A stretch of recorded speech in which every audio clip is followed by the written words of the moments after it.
Following on from last week, where we did some practice of the technique wet into wet, we set up a small piece of paper and we first initially mixed two colours which were complementary to one another, and that is the Prussian blue and we mixed up an orange which was made up of a yellow with a tiny touch of red in it. Now it's important when you're actually fusing colour, which is part of the wet into wet process, that the colour values are similar. Initially the orange I made was not strong enough to work well with its complement, so it's important that you achieve a strong mixture of both the colours. By this I mean plenty of pigment and rather less water, so you don't dilute the colours too much, you get a nice strong mix. We then went on to do a rectangle, and we practiced first of all painting this rectangle in water. Then we dropped some orange into one corner, into the wet surface of the rectangle, and then we put some blue into the other corner and watch what happened. And when you watch the colours fusing together, it creates other colours, and in this case it's created some greens here where the two colours have mixed as they've drawn to each other.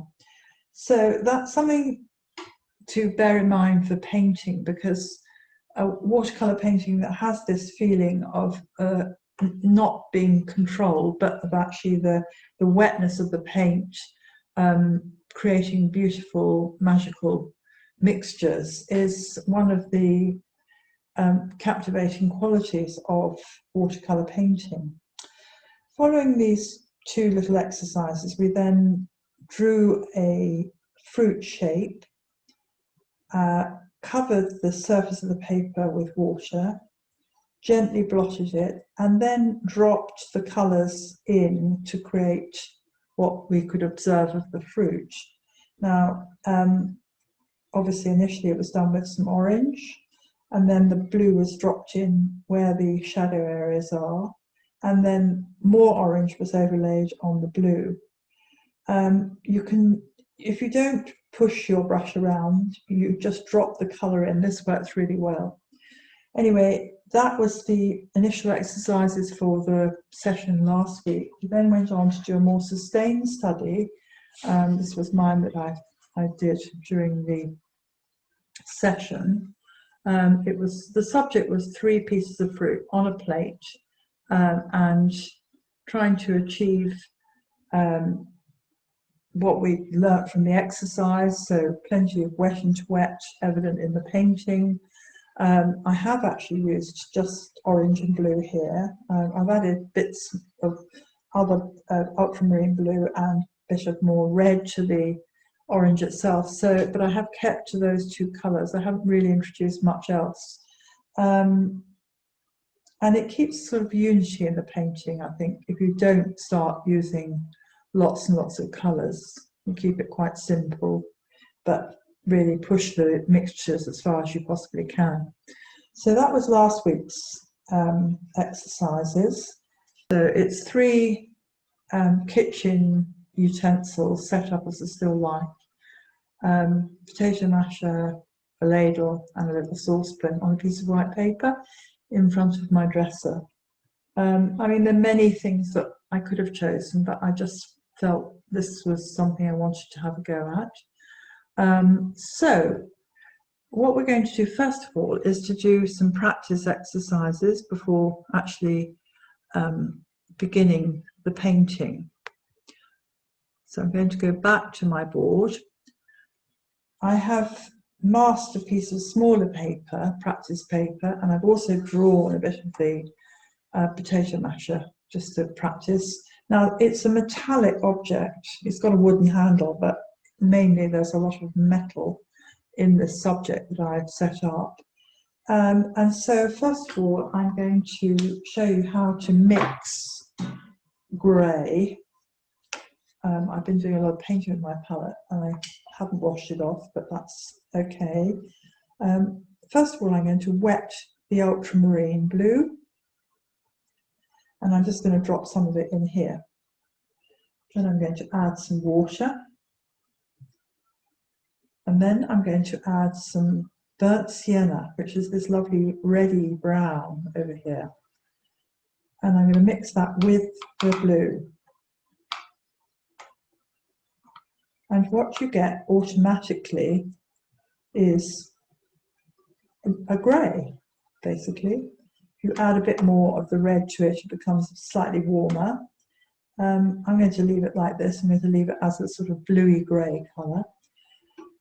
The quantity of water you put with the colour will obviously affect how strong or how weak it is. So I'm going to do another little mixture over here and take some of that strong colour and add some more water to it, so that I make a very pale grey. So now I've got two colours ready to actually work with. I'm using a number 9 sable brush. It's a good size brush. A sable and synthetic brush works just as well, but it doesn't have quite the same quality as a pure sable brush. The beauty of this brush is that when I pick up some paint on my brush, it does automatically draw lots up. But if I want to, work with a very fine line and a point, I just twist my brush on the paper, so until it comes into a natural point, and then I can actually literally just almost draw fine lines like I could with a pencil.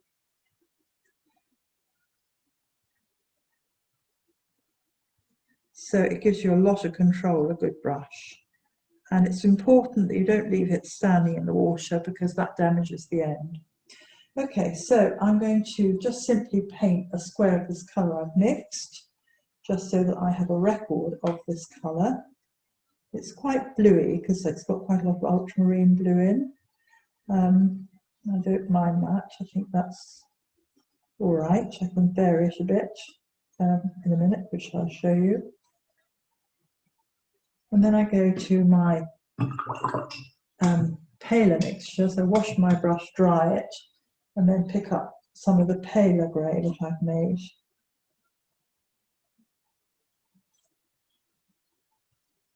So this is a very bluey grey that I've mixed.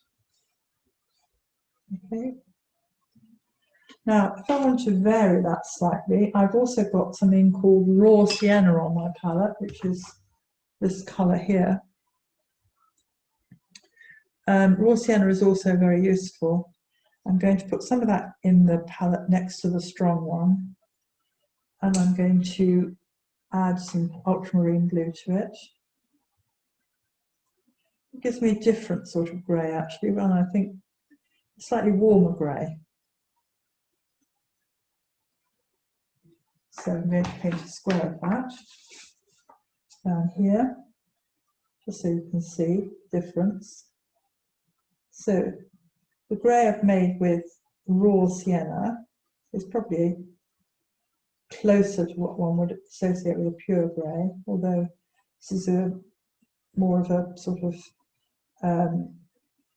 grey purple because of the quantity of blue I put in. And again, if I wanted to make a pale mixture of that particular grey, all I do is take some of the stronger mixture, add some water to it, and then paint a little square next to it here. Now these greys are going to be very useful in my final painting because there's a lot of metal, and I can see different types of grey depending on what it's reflecting, and because they're metal, they do reflect what's around them. And just because we practiced this last week, I'd like to just have another little go with doing the fusing of colour. So I'm going to take my brush, I'm going to rinse it, and I'm just going to paint here a little square of water. Now if I put the colour straight into that water, it will run all over the place. So I'm just going to look at it, and I hold it up to the light, and it's very shiny. I can see that. square of water is very, very shiny. You probably can't see it. So if I just give it a gentle blot, not too much, and then I hold it up to the light, I can see that it's now more matte. It's not completely dry, but it is not as wet as it was before. And I'll be more able to work with it. So I'm going to take that first strong bluey grey that I mixed, and I'm just going to paint a little bit into the corner here, like this. Not a lot, I think. Clean my brush off, get rid of this surplus paint. And now I'm going to go into the strong other grey and paint some of that down the bottom here.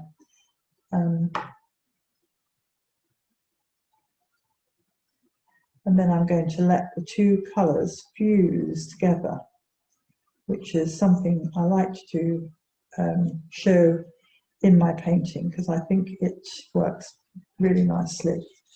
So if you just let the colours run into each other,